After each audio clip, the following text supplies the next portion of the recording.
All the documents regarding this case have been unearthed, and there are tons and tons of them. We find ourselves in Canada, and this is probably the most documented and investigated UFO case in North America.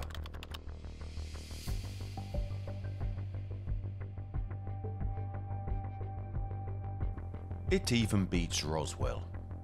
It also beats all the other important cases for the number of investigations performed and the amount of paper that was consumed relating to these investigations. There exists an incredible episode of ufology that is truly disturbing. One of those episodes where the evidence and facts can no longer be hidden, and it is all here. The UFO incident at Falcon Lake, one of the biggest reports of a UFO sighting, where an ordinary man was in very, very close contact with a UFO, and not only was he able to tell his story regarding it, he also has the scars of that incident on his own skin. Will these facts be enough to convince us that something besides the human race exists? There are countless apparitions, testimonies, elements of proof, and reports. Surely, one of the places in the world that no longer wants to remain silent on this matter is Canada, where infinite contacts with aliens have occurred, where ordinary citizens want to hear the truth, but where they always receive only silence. Of all the UFO events in Canada with the most reports and the most evidence and documents, 3 stand out. During a rainy night in August 1967, a series of crop circles mysteriously appeared in a farmer's field in Duhamel, Alberta.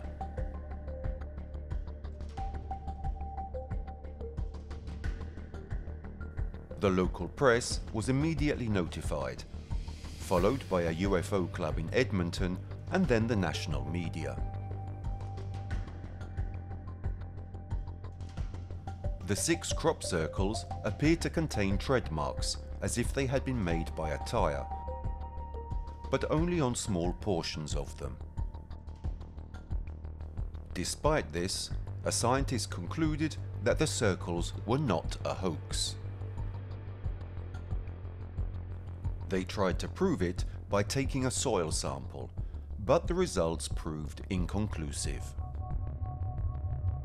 In the end, the scientist admitted that the marks looked like they were made by a hovering plane, but he couldn't make a conclusion to his investigation one way or the other.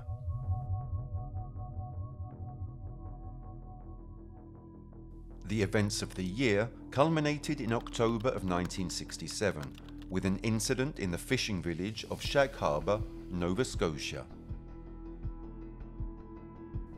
Close to midnight, the Royal Canadian Mounted Police, the RCMP, received several calls about a flying vehicle that had crashed into the harbour.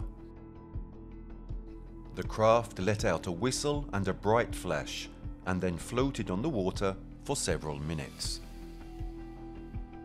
Some witnesses, including RCMP officers, recall seeing a shimmering yellow glow from the foam surrounding it. Before a boat could reach the crash site, the aircraft sank underwater. A team of divers searched the harbour, but could not find any evidence of a wreckage.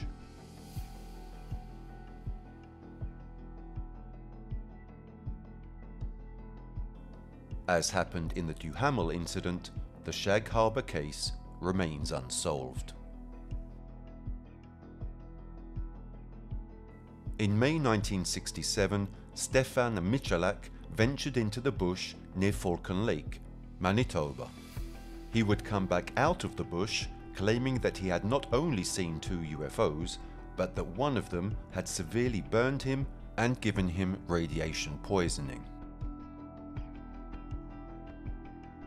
Michalak said he saw the 2 spaceships in plain sight, one of which flew away while the other landed in front of him.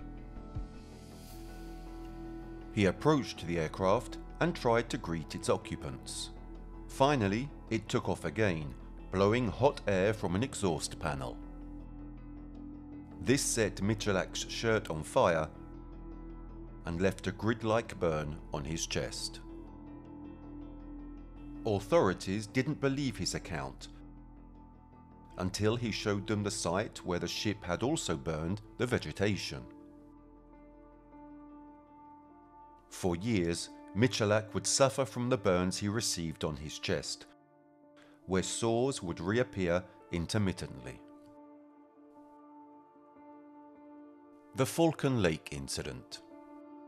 This UFO case is so much better than the infamous Roswell UFO case, where in 1947 a flying saucer allegedly crashed, and pieces of evidence were recovered by the US military and quickly taken away. Well, here not only do we have an incident where a witness was physically injured and his injuries were examined by doctors, but upon investigation, the case also uncovered physical evidence in the form of soil. The actual site itself was located, the radiation at the site was verified, and then later, unusual pieces of silver were discovered that were also radioactive. Therefore, we have physical evidence in terms of metals and soil, and we have physiological evidence in terms of the injuries Mr. Michalak suffered.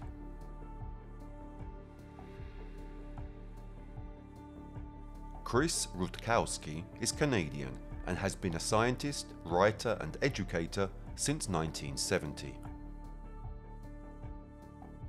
He has written about his investigations of UFOs for more than 30 years and is one of the world's greatest experts on the subject.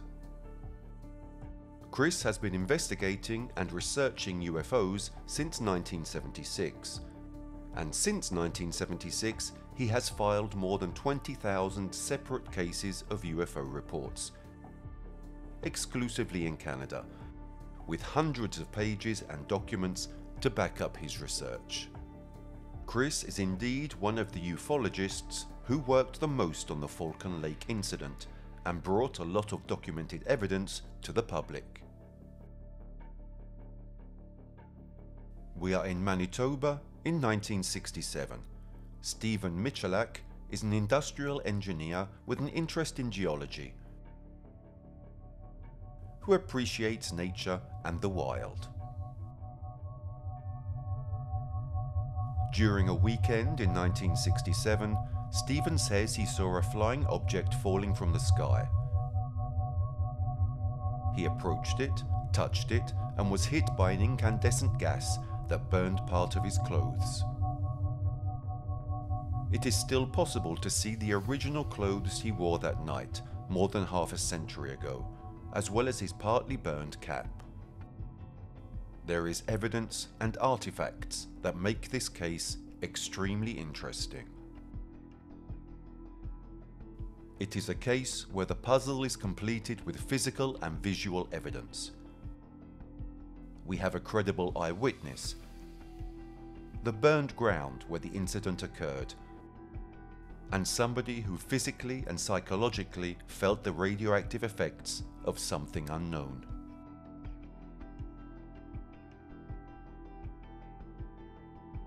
There are artifacts. The site has been thoroughly examined. The RCMP, the Royal Canadian Air Force, the RCAF, and the US Air Force all investigated the incident, and all their documents are available to be examined. Even though there were hundreds of pages and photographs that have never been published because they were immediately destroyed, a lot of information can still be known in detail, and we have it before our eyes. The Canadian government, like many others, never says what's really going on, but they released a commemorative coin about the incident in 2018. Why? In the same 2018, an RCMP officer who lives in Winnipeg and was one of the lead investigators on the case was asked what he thought about the incident, and he replied, I definitely think Michalak saw what he said he saw.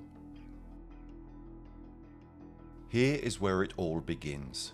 This is a teletype that was sent to the National Research Council by the Canadian Forces. And you can immediately see the priority stamp announcing the importance it had already been given at the time. Canadian Forces headquarters received this report from Mr. Michalak, and this is a detailed description of what he saw.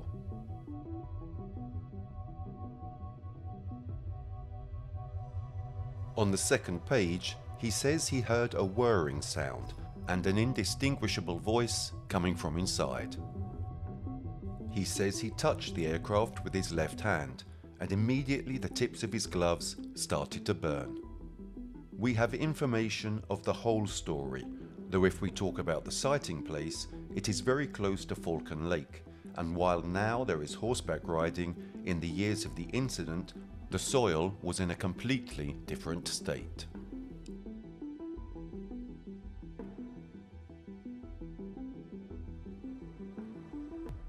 This is a copy of the photo that Mr. Michalak took for the RCMP and RCAF.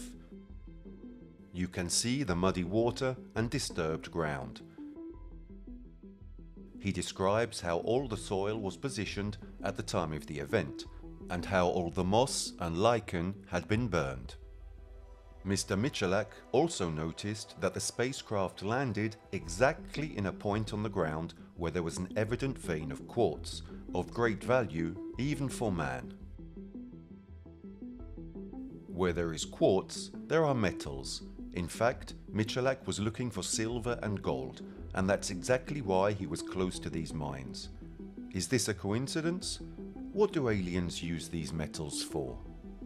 As soon as Michalak saw these unrecognizable flying objects, he immediately thought of a sort of secret weapon of the Air Force, or perhaps of NASA, also because in those years there was the beginning of the Apollo program, and his initial thinking was precisely influenced by these events. But only later, thinking about the external structure of the spaceship, did he realize that it didn't have any type of rivets or anything similar to human technology. During Mr. Michalak's extraterrestrial encounter, he managed to draw everything he saw. He made a fairly detailed sketch of the spacecraft. It was approximately 35 feet in diameter and 12 feet high. It had a dome at the center, a door opening on one side that resembled a large grill, and two other grills were present on the other side. Michalak reports that he was able to observe them well, because while he was there, the two craft came out of nowhere from the sky, flying through the air. One flew a little lower, eventually landing on a spur that was close to where he was chipping away at the rocks. While the other one took off and left shortly afterwards, the one that had landed remained there for about 40 to 45 minutes. What were the aliens doing on the Earth for all that time? Someone or something definitely disturbed them. Because when going into more precise detail of the story, Michalak says that he approached the aircraft and started shouting to see if there was anyone inside who needed help. He reports that the surface of the spacecraft was similar to steel, but with an appearance that was very similar to glass, and it was completely smooth. Apparently, there were no signs of welding. It was certainly something he had never seen before, but he was convinced that it was some kind of handmade physical creation. His curiosity got the better of him, leading him to approach the spaceship. The surface of the ship was hot, but he reached out his hand to touch it. It melted the tips of the rubber gloves he was wearing. A short while later, as he was standing next to the aircraft, it began to rotate, got into position to take off, and lifted off. As the craft lifted and rotated, it emitted a powerful jet of hot gas that struck Michalak in the chest. As the aircraft continued to rise, he was forced to tear off his shirt because it was on fire, He threw it to the ground and stamped on it several times, and also had to rip off his tank top because it was getting hot.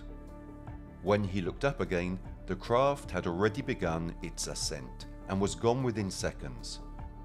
Then he immediately started to feel unwell. He returned to his hotel, called his family, and arranged to meet them in Winnipeg. After this, he immediately went for treatment at the Misericordia Health Center, where he was diagnosed with first and second-degree burns. These marks on his abdomen were called checkerboard patterns, which were caused by the jet from the exhaust coming out of the side of the ship, as he describes it. These exact same signs can still be seen today on the shirt that Mr. Michalak wore that evening. Later, in conversation with his family, he realized that people should know about this absurd story because there may be an inherent danger. What if it happened to other people? This was his main concern. So, Michalak decided to make the story public, and in fact, it was from this point a series of investigations began, involving civilian investigators, the Royal Canadian Air Force, the Canadian Forces, the Royal Canadian Mounted Police, and even the United States Air Force, which had sent a group from the University of Colorado to study the case for its scientific investigation of UFOs. Mr. Michalak wanted his story to go public. In fact, we know that he contacted the Winnipeg Tribune. One of its reporters, Heather Chisvin, and a photographer went to speak with Michalak at his home and gathered the necessary information for their article. A few days later, the story appeared in the newspaper with the headline, "I was burned by UFOs." His story, as we can see, was also taken up internationally.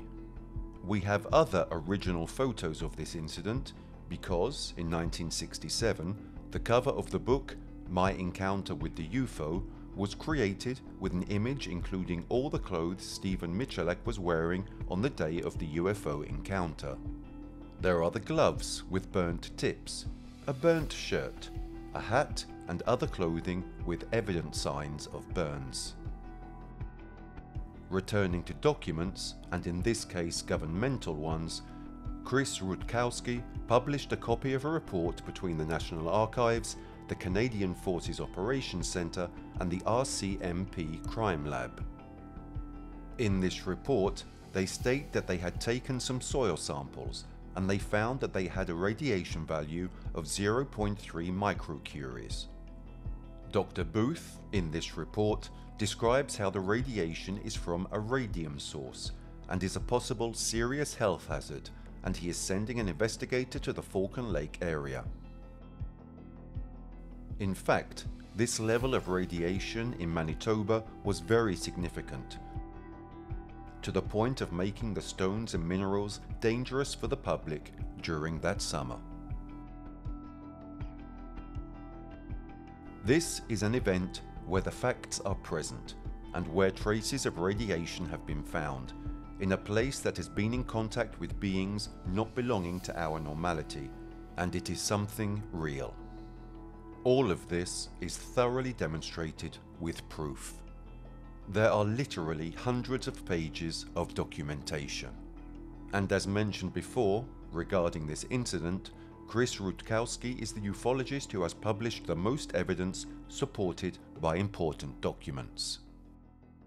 This, for example, is the first paragraph of the RCAF investigation. This report makes the government aware of everything that happened, leading them to investigate, and in fact, their investigations, on different levels, have produced reports and evidence that today can be seen with our own eyes. A fact that no one talks about, but which thanks to these documents we can now reveal, is the forced, manipulated landing of an RCMP helicopter. They were returning from the site of the UFO incident when the helicopter suddenly lost power and they were forced to make an emergency landing on the Trans-Canada Highway.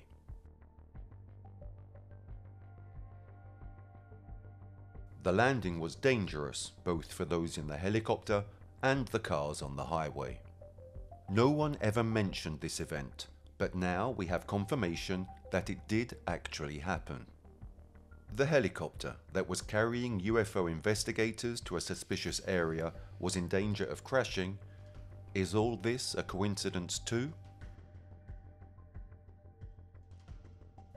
However, speaking of documents and radioactivity, a year after the incident, Michalak returned to Falcon Lake with his friends to the exact place the incident happened. They found radioactive silver debris that certainly shouldn't have been there. Today, many years have passed and all this material has mostly vanished, leaving a small piece that is still radioactive today.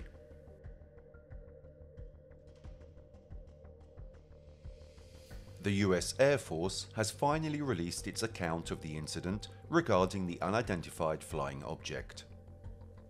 In their report, they explain that the evidence of the events is inconclusive and there are many inconsistencies. The Air Force continues by saying that the investigative developments have not altered their initial conclusion, that they didn't know anything about that flying object and that it had nothing to do with them.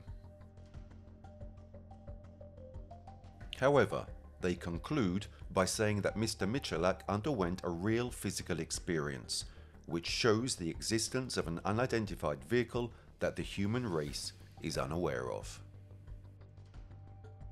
In all of this, however, there is an important difference. On the one hand, the Americans, after finding out about this incident, decided to refute any part of Michalak's story.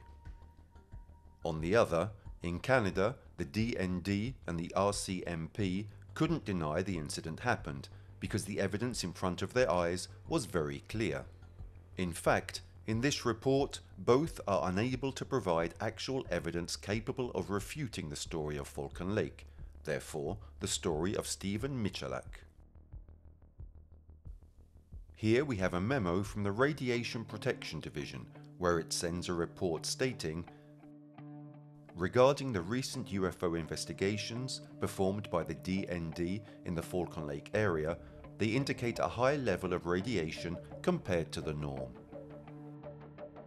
There is also a request for CFP Edmonton to obtain solid soil samples for analysis.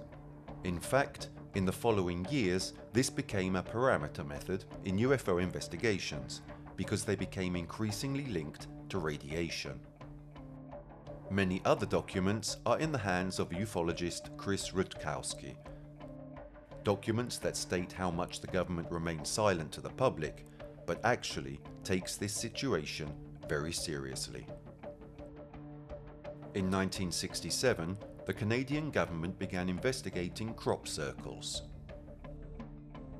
This is a National Research Files document about something that was found in Camrose, Alberta. In a field, there were crop circles. Here you can also see photographs of these circles. In addition to these photos, you can also see a drawing that shows a kind of map which marks all the various circles found in this particular field.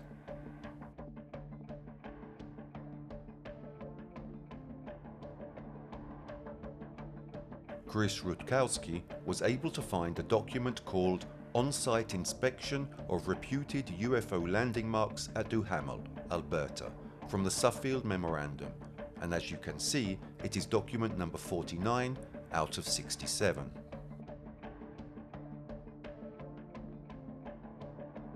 And not only, the Canadian forces investigated these unusual crop circles much earlier because they thought they were related to UFOs.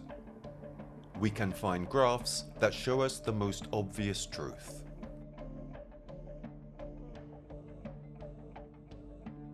This is a graph that gives us an idea of how many UFO cases occur each year. It begins in 1989, even though we know that human beings came into contact with these extraterrestrials much earlier. An important note about these statistics that we need to keep in mind for our future is that most of the time the lines go up rather than going down.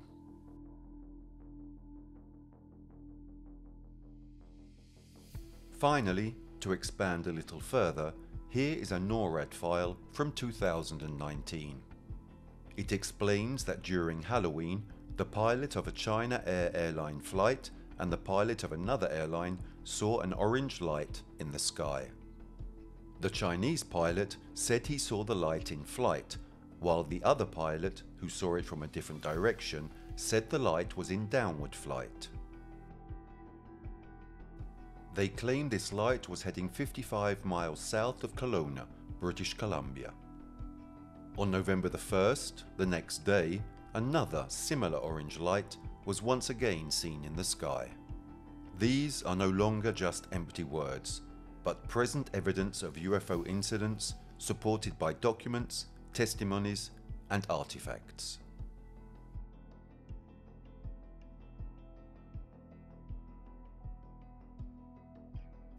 For 45 years, the Canadian government investigated unidentified flying objects. Several of its departments and agencies compiled reports of UFO sightings in Canada, mostly in Canadian airspace, from 1950 to 1995. These investigations began during the Cold War, and what began as a military mission eventually became a scientific question. However, the modern era of UFO sightings began in 1947. On June the 24th, the pilot Kenneth Arnold reported seeing 9 flying saucers emitting a bright light, flying over Mount Rainier in Washington state. The first post-war UFO sightings in Canada occurred that same year. The Cold War had just begun. The Canadian government was initially concerned that UFOs could pose a threat to national security if they turned out to be advanced Soviet technology. From the outset, however, the government was reluctant to study this subject. It devoted few resources to it, believing UFOs to be natural phenomena or the product of delusional minds. In fact, in the early 1950s, the government launched 2 separate UFO projects. Both were precautionary and intended to appease public concern. But in 1995, due to budget cuts, the government stopped collecting reports altogether. However, this did not deter passionate and suspicious citizens, who in fact continued to investigate UFOs themselves.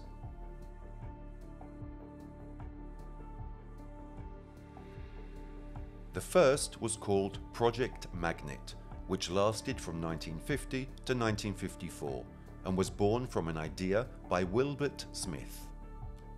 Smith undertook experiments to determine if UFOs flew using energetic magnetism. He also launched a balloon into the night sky to solicit sighting reports and test them.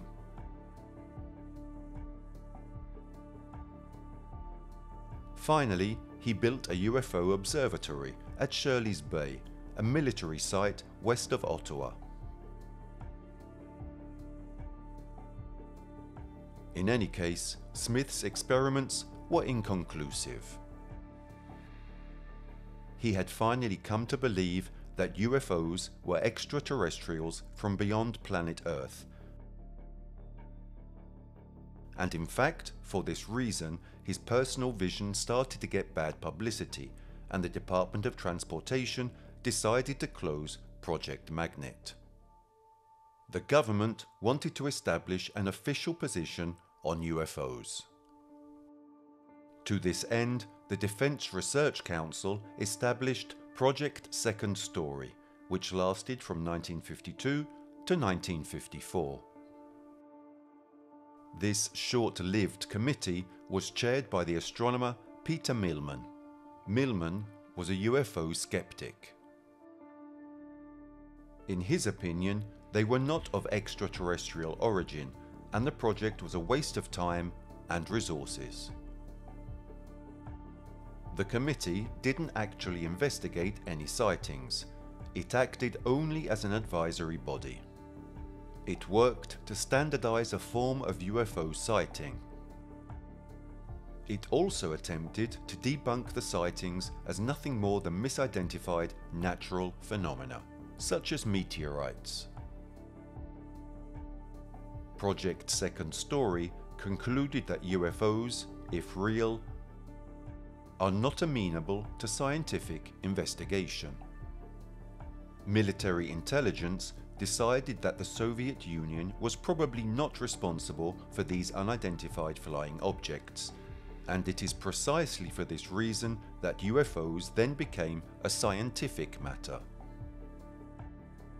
From the mid-1960s onwards, the RCMP was the primary agency responsible for collecting UFO witness reports. Government scientists, however, were reluctant to engage with the issue. Multiple reports were archived and sadly forgotten. Several years later, however, things changed, thanks to the many curious citizens who never gave up on their research. They were certainly the key for us to be able to have all this evidence today. Thanks to them, we are aware, for example, of the 3 most documented cases of UFOs. The famous UFO reports of the year 1967, which were particularly unusual even for the skeptical Canadian government, and which caused them some concern.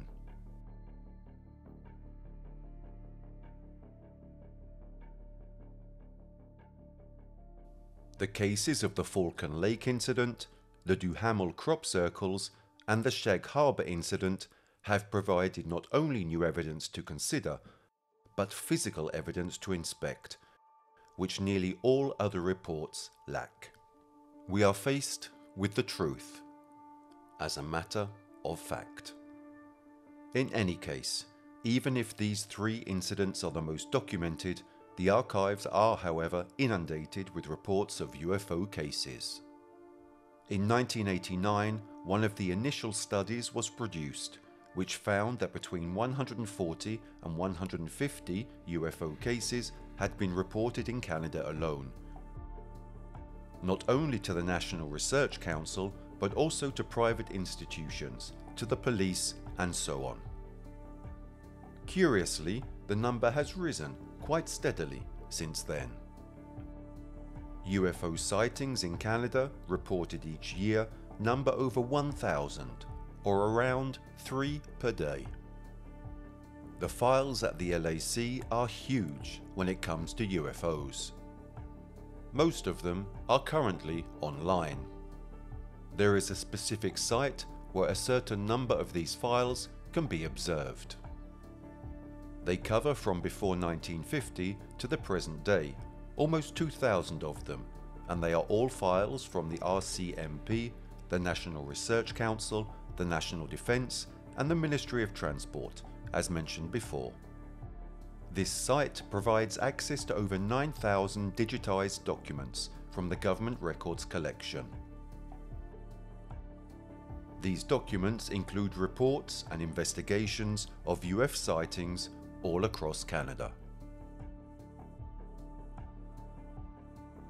According to the 2002 Canadian UFO survey, Toronto had the most sightings, with 34, followed by Vancouver with 31, and Terrace, British Columbia, with 25 reports. In 2002, a typical UFO sighting lasted about 15 minutes.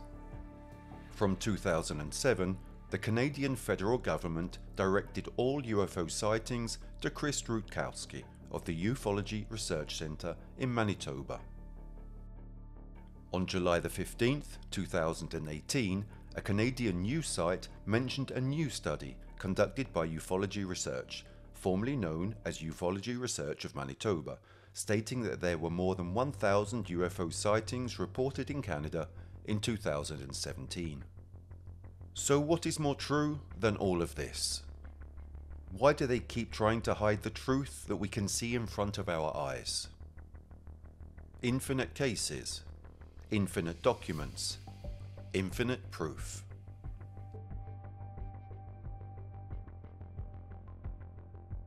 Going back a little in time, but still dealing with secret cases involving the Canadian and American governments, there is an ambiguous fact that has been hidden for years, but now we have managed to get to the related documents, giving us the chance to examine them. This is the story of Avro Canada's VZ9 Avrocar Flying Saucer project. Let's start from the beginning. Over the centuries, the idea of man reproducing flying saucers has always been a part of humanity, and more specifically, not only in the individual citizen, but also by governments. The first question to ask is, where before imagining them did these people see a flying saucer? If they want to replicate one, it is because they have already seen one.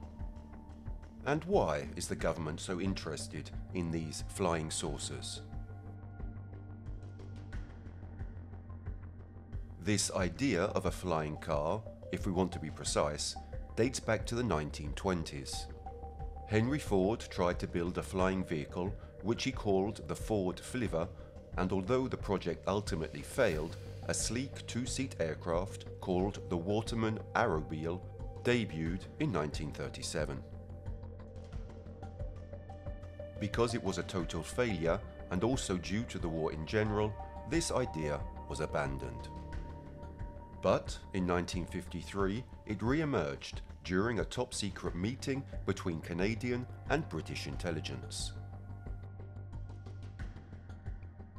And this is where we have a great example of all this.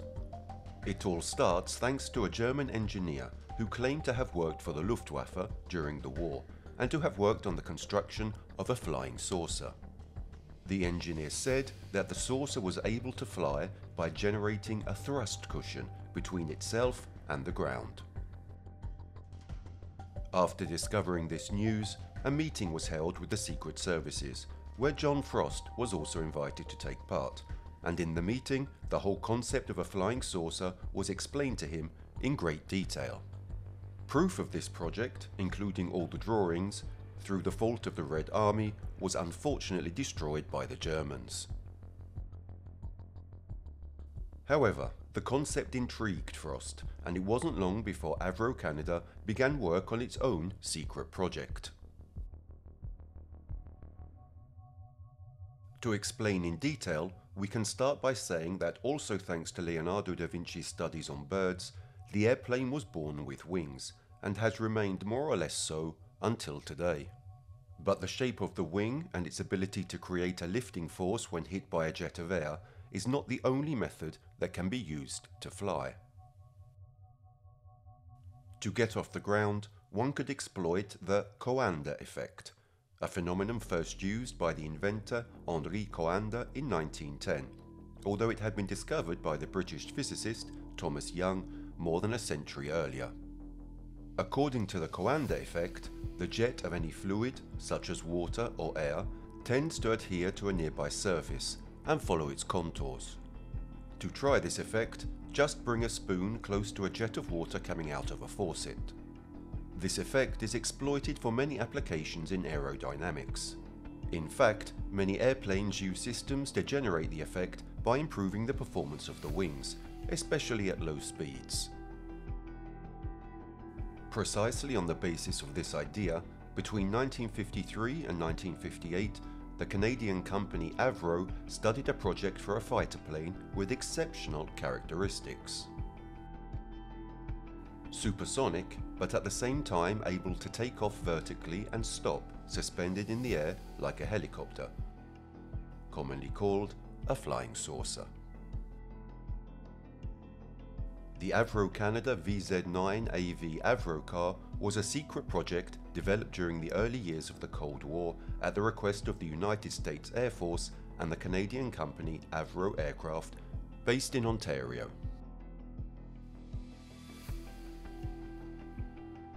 The designer of the aircraft was precisely John Carver Frost, who worked for Avro Canada from 1947 after a long collaboration with some British companies, and he managed to participate in the Special Projects Group. In 1952, the Special Projects Group team began its research on VTOL, or Vertical Takeoff and Landing aircraft, focusing in particular on a project by Frost. It was a sword-shaped fighter that made use of the Pancake engine, a name invented by Frost, which was then baptized with the name Project Y. This aircraft was designed in such a way as to lift on its tail, guaranteeing a minimum of ability to exploit vertical takeoff. The Canadian government joined the project and soon requested an initial prototype. Unfortunately, in 1953, the Canadian company ended up with just a wooden model and paper designs in hand, after having invested, however, $4 million Canadian dollars. For this reason, the project was removed from the funding list of the Canadian Experimental Department of Defence. After the Canadian government had shut down the project, Frost didn't want to give up and somehow managed to get US interest in his project. In fact, in 1953, a group of military experts visited Avro Canada to view a fighter plane, and during this trip, Frost diverted the group to the headquarters of the Special Projects Group and showed the American military a scale prototype and drawings and plans for the construction of a disc-shaped aircraft with the name Project Y2.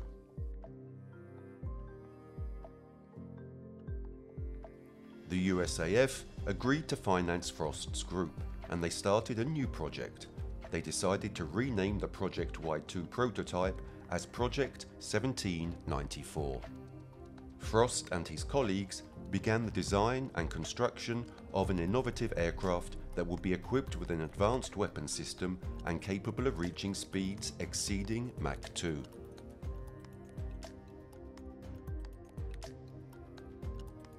They were literally housed in a secret facility in the company's main headquarters, the group using all the conveniences worthy of a secret project, including armed surveillance and the use of keycards.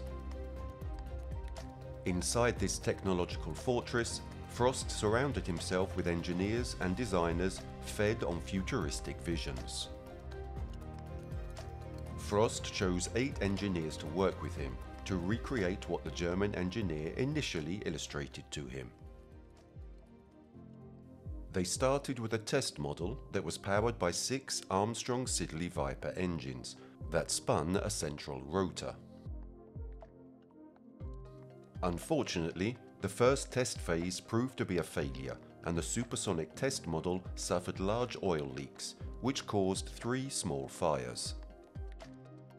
Finally, they did one last and disastrous test with a Viper engine in 1956, and seeing that this too was almost lethal, they convinced Frost of the need to design a new, safer vehicle. So, after redesigning the supersonic model for a much simpler aircraft, Avro Canadian Special Projects Group came up with the VZ9AV Avro car. The Avro car was presented as a test model for the subsequent production of a disc-shaped supersonic vehicle, uniquely designed for the United States Air Force, and was later offered to the US Army as a flying jeep. Taking advantage of the Cook-Craigie system, in 1957 2 official Avro car aircraft were built, one to be used in tests in the NASA wind tunnels in California, and the other for flight tests in the Canadian plant in Milton. This type of aircraft specifically had 3 jet engines that blew on a turbine, which in turn rotated a large central compressor, making it spin on itself. On the sides of the disc, there would be a series of vents with variable flaps that would allow the pilot to fly the disc in any direction. The sucked-in air, mixed with the gases from the engines, was conveyed internally up to the edge of the disc, where it was expelled downwards, creating the air cushion that supported the aircraft. Therefore, it was able to take off and land vertically. The thrust of the engines was also diverted onto the external shape of the disc to give stability to the aircraft. The Avro car was supposed to reach a maximum speed of between 400 and 500 km an hour and an operational altitude of 3,000 meters. In any case, in the following 3 years, the prototypes actually flew, and many technical difficulties were overcome. But all this wasn't enough, because yes, the objects certainly worked, but they didn't exceed Frost's expectations, nor those of the investors. The Avro car was unable to rise more than 1 meter off the ground. And its top speed was also very disappointing, about 50 kilometers an hour. Unfortunately, in fact, the performance never lived up to the promises, even after all the continuous efforts. The US Air Force, which was funding the project, decided to abandon it. Even after this case, our questions are endless. But we are constantly faced with evidence that has been kept secret by different governments, and which now confirms the existence of something very big, around us and among us. Will they have succeeded in these years of UFO experiments and discoveries in designing one or more working flying saucers? Did the government really abandon this case? Having gathered enough information after all these years and after the investments that governments have made on these projects, we know that they really want to hide something huge from us, something vitally important to humanity. According to a memo written by the Department of National Defense, sightings of unidentified flying objects in Canada occurred during the first half of the 20th century. However, the Canadian government did not take an interest in gathering information on the sightings until 1947, as mentioned before.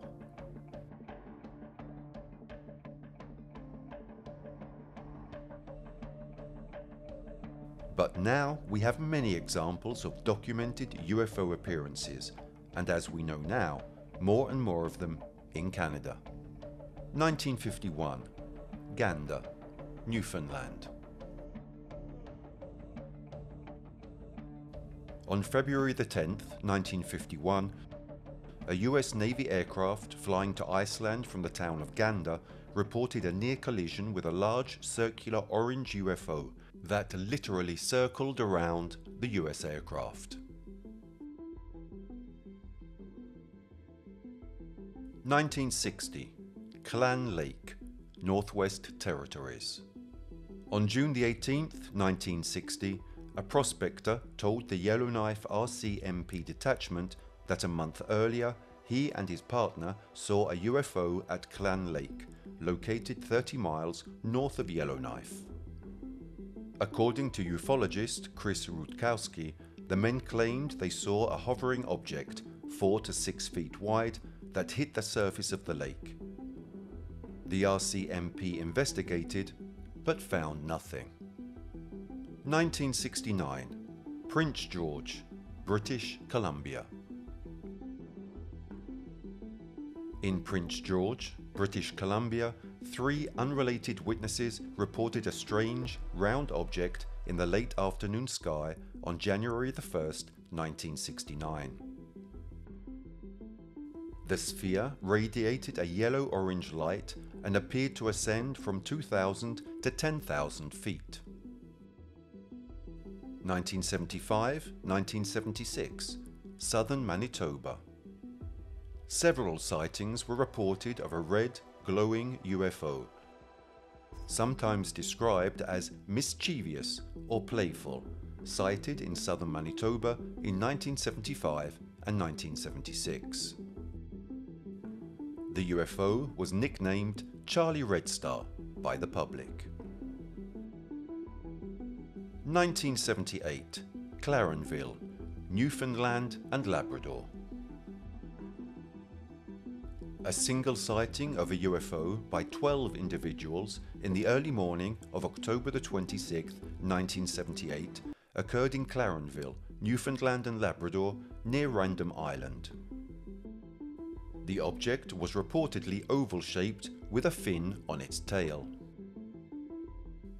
Individuals who spotted the object called the Royal Canadian Mounted Police, and the dispatched officer, Constable James Blackwood, witnessed the UFO hover 100 feet above the water for around 1 or 2 hours before vanishing. Blackwood used a telescope specialized for drug surveillance to observe the UFO, and other eyewitnesses used binoculars. According to Blackwood, when he shone his headlights on the object would react by shining its headlights back. Reportedly, Blackwood was attempting to contact the pilots of the craft. It left no evidence of its appearance, apart from eyewitness testimony of the event.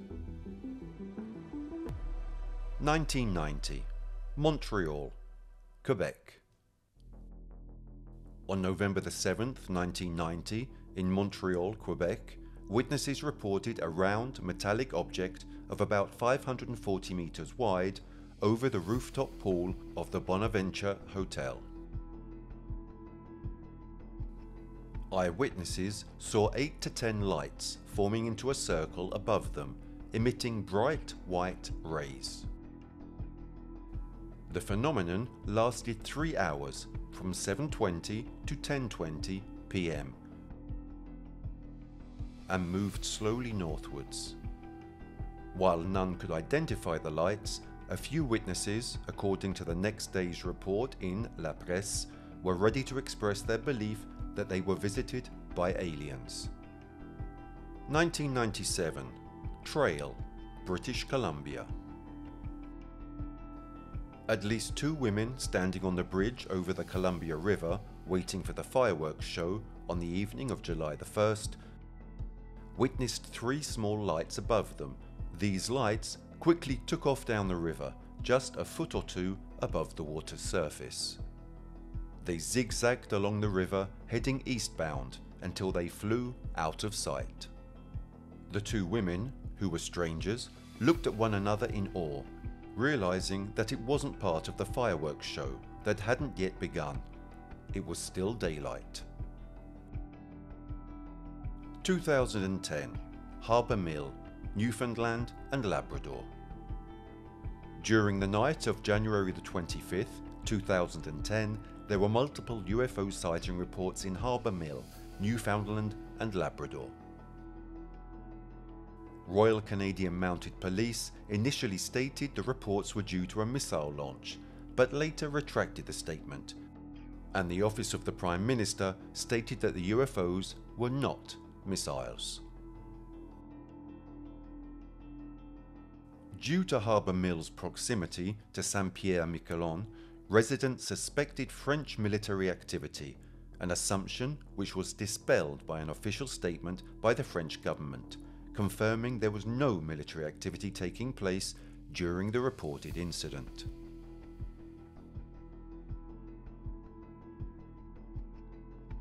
The Royal Canadian Mounted Police referred to the event as an unexplained sighting, and NORAD stated there was no known rocket launch at the time.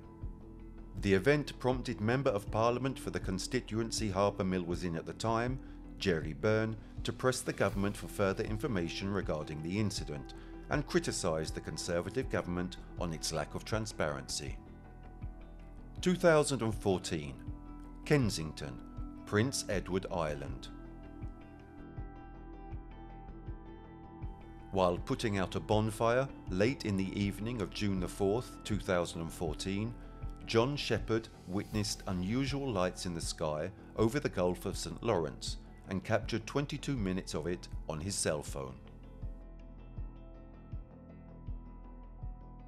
After reporting the incident to MUFON and their investigation concluding it being a confirmed sighting, CBC covered the event.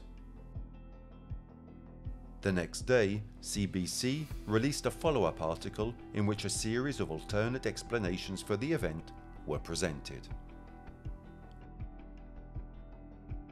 2014, North York, Ontario. Between 7 p.m. and 10 p.m. on Saturday, July the 26th, 2014, there were multiple UFO sighting reports.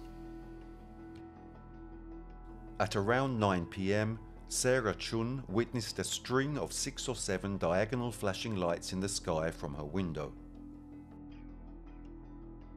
She observed the flashing lights for about 25 minutes and recorded 2 videos on her iPad, which were later posted on her YouTube channel. Toronto Police's 32nd Division reported receiving several calls on the unidentified flying objects between 7 p.m. and 10 p.m. that evening. Several police officers also witnessed the lights. The event was witnessed by many people, and it was also reported that there were some minor power outages in Toronto. Further photographs and a video from another location in North York were also reported. These are just some of the known sightings, but many others were also reported to CADORS, the Civil Aviation Daily Occurrence Report System, a digital archive that can be consulted thanks to Transport Canada, the federal department that oversees roads, railways, marine areas and Canadian transport planes. CADORS contains approximately 300,000 reports, ranging from mechanical breakdowns to rowdy passengers, and even collisions with flocks of birds. It also provides a fascinating record of UFO sightings reported by pilots in Canadian airspace.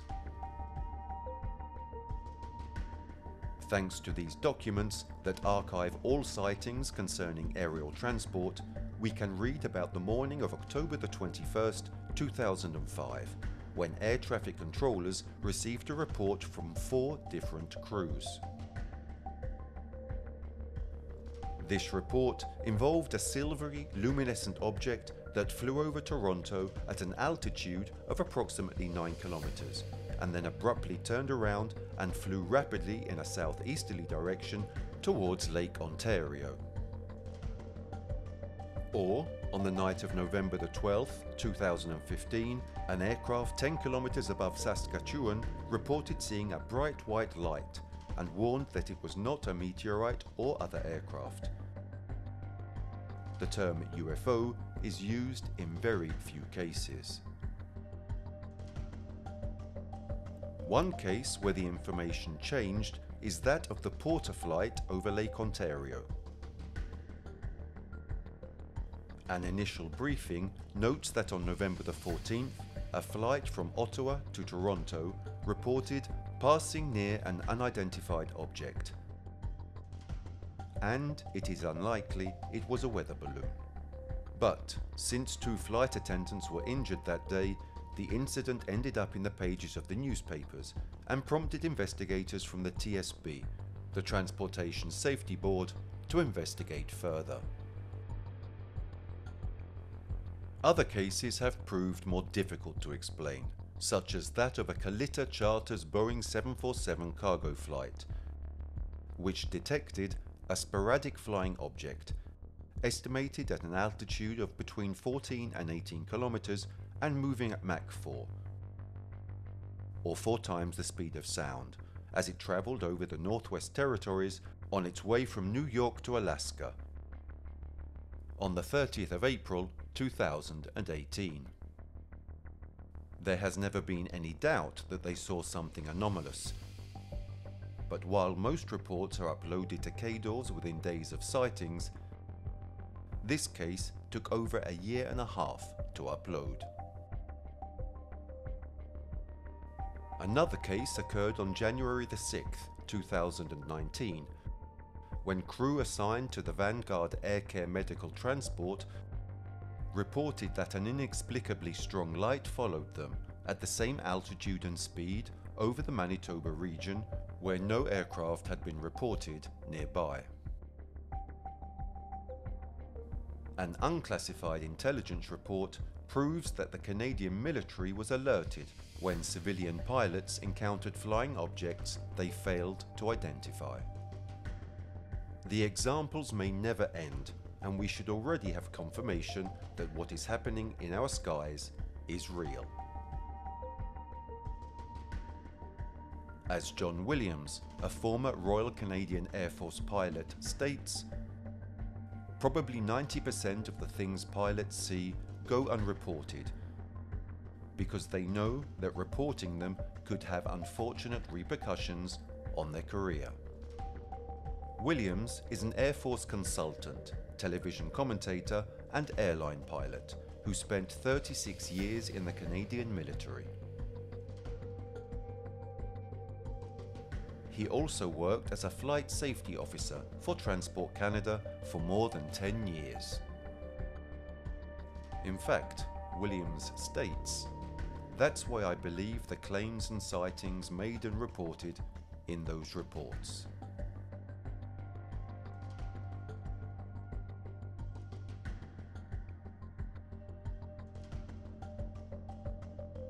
Returning to the greatest documented event, the Falcon Lake incident, we can find many excerpts from Stephen Michalak's 40-page manuscript entitled My Encounter with the UFO, published in 1967. In one passage, Stephen narrates, "It was 5:30 a.m. when I left the motel and started my geological trek.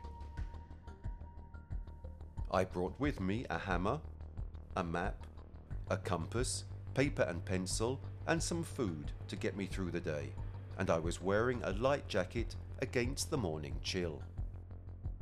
The day was bright, sunny, not a cloud in the sky. It seemed just like another day, but the events that would take place within the next 6 hours would change my whole life more than anyone could ever imagine. I will never forget May the 20th, 1967. While chipping away at the quartz, I was startled by the most eerie cackling of the geese that were still in the area. Something had obviously frightened them.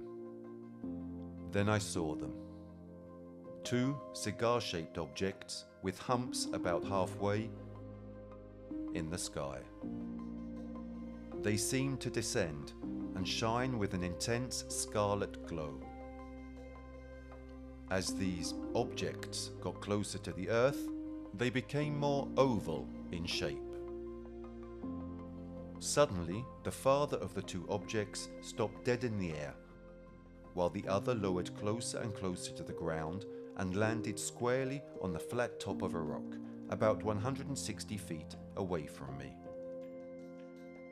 The object that had remained in the air hovered about 15 feet above me for about 3 minutes, then shot up into the sky and was gone. Then my attention was drawn back to the craft that had landed on the rock. It too was changing colour, going from red to grey-red to light grey and then to the colour of hot stainless steel, with a golden glow around it. After regaining my composure and regaining my senses to some extent, I began to watch the craft intently, ready to record everything that happened in my mind. I approached the craft once more and touched its side. It was hot. It appeared to be made of a steel-like substance. There were no signs of welding or seams anywhere. The outer surface was highly polished and looked like coloured glass, with light reflected on it. It formed a silver background as the sunlight hit its sides. I noticed that when I touched the side of the craft, it burned the glove I was wearing at the time. As I approached the site, I felt nauseous and my head began to ache. The spot where the ship had landed looked as if everything had been swept up with a broom. There was no debris of any kind on the rock. No twigs, pieces of stone, nothing. It had all been piled up into a circular mound 6 inches deep and around 15 feet in diameter. As I stood there examining the spot, the pain in my head became more severe. The waves of nausea increased and I broke into a cold sweat. I knew that something totally unnatural had happened to me, and apparently it was having a negative effect on my body.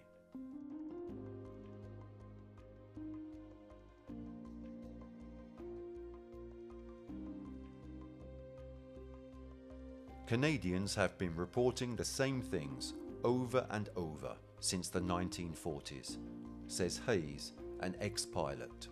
Historically, it has always been incredibly difficult to get the Canadian government to talk about these issues.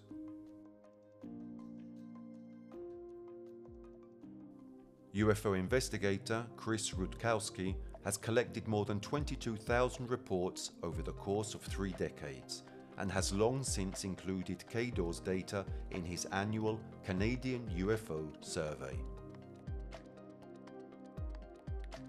He states, regardless of what one may think about the existence of UFOs, it definitely remains a flight safety concern, as well as a public health perspective. Donald Spike Cavalinch is a recently retired Transport Canada surveillance pilot who also spent more than 2 decades flying for the Royal Canadian Air Force. And he states, I wouldn't describe any of these as insignificant, referring to the aerial incidents. These reports need to be taken seriously, and the fact that we have no real follow-up on any of these incidents speaks volumes about the inadequacy of our airspace safety. We are increasingly aware that there are greater forces above us who want to hide the truth from us. Thanks to the continuous efforts of all those human beings who want to know, one day we will be able to live knowing the greatest truths of our civilization, and perhaps also of those civilizations yet unknown to us. Those who have always come here to visit us and who apparently want to have contact with the Earth. So, what more is behind all of this?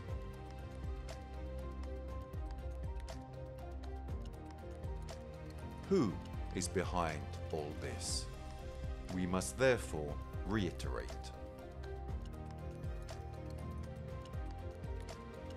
A citizen's right is to be able to know the truth about their life.